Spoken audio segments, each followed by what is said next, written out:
For the next one, number 17, we're gonna do a sleeping holy man. This is the photograph. I'll tell you a little bit more after the intro. Let's go.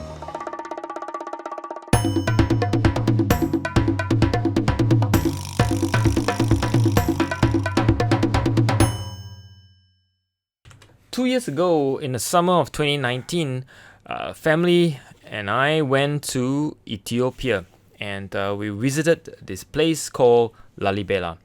It's so sad to hear that in recent weeks it's been in a civil war that's going on between two forces on the ground, and it was captured recently. In fact, I think as late as last week, I heard news that Lalibela fall into the rebels' hand. But anyway, I'm not here to talk about politics. I'm going to show you how to sketch something like this. Let's go. The holy man was sleeping, and I took a shot of it. Sneaky. So anyway, as usual, this goes back to a pencil drawing with my favorite Palomino Blackwing. As you see, it's a extremely non-careful sketch, broad shape, no details, no fingers, no eyes, none of the little details, but just a broad shape. After all, I'm trying to capture a scene with basically the lights and also shadows. You will see how later on I create the feel that it is a wash with light on the one side and then in the shadow on the other side. But anyway, let's start with background colors. The key here is to splash in all the wonderful different myriads of hues, the yellows, the reds, the blues, and into splash. I'm not going to do all the carpet detail and stuff like that. After all, it's just capturing a sense, impressions, if you like, of the scene.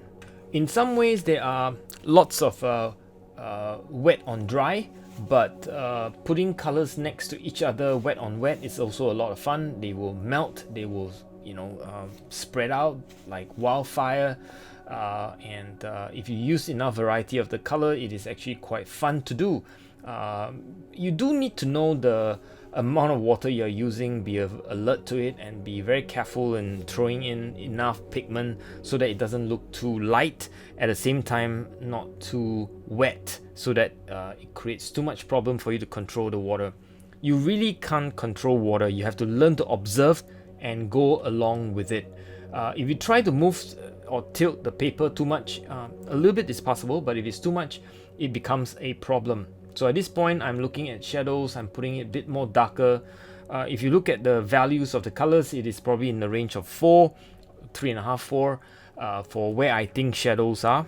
I continue to load various texturing, drawing little squiggles here and there indicating carpets and whatnot.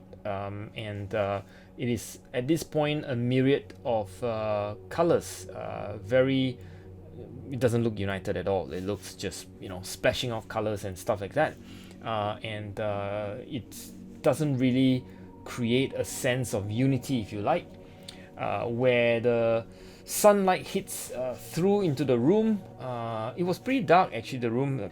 I turned my camera in such a way that it lit up a little bit more, but anyway, you can see that at this point I'm just splashing in color for the white, cotton white, if you like. I'm only focusing on the shadow part, and I use a purple tone, perfectly legit for a shadow, or representing the shadow. And then I basically put in colors as I see with my eyes. There's nothing to it. There's no details per se. Everything is dark and sort of in that sense pretty easy and straightforward. So everything is colored. Just leave white for the clothing, and everything else is a splash of color with a red dominance, if you like. So once I finished this, I actually felt that there's something missing. The whole sketch wasn't unified. They don't look like from a single, if you like, a single, put a color, color scheme. The color scheme is just too bizarre and awkward. And so I decided to use a technique called tinting.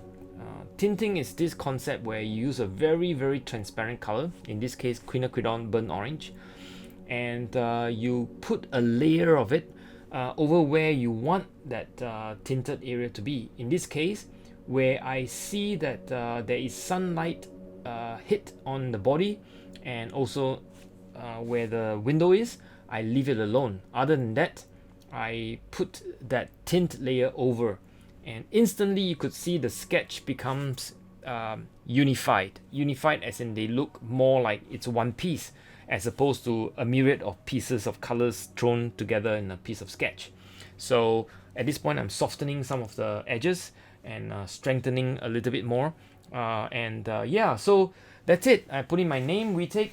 Didn't like that, so I overwrite it with a pigment white, and that's it for this week.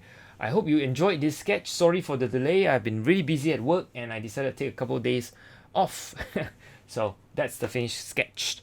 So stay safe wherever you are, enjoy yourself, and have a great weekend. Bye.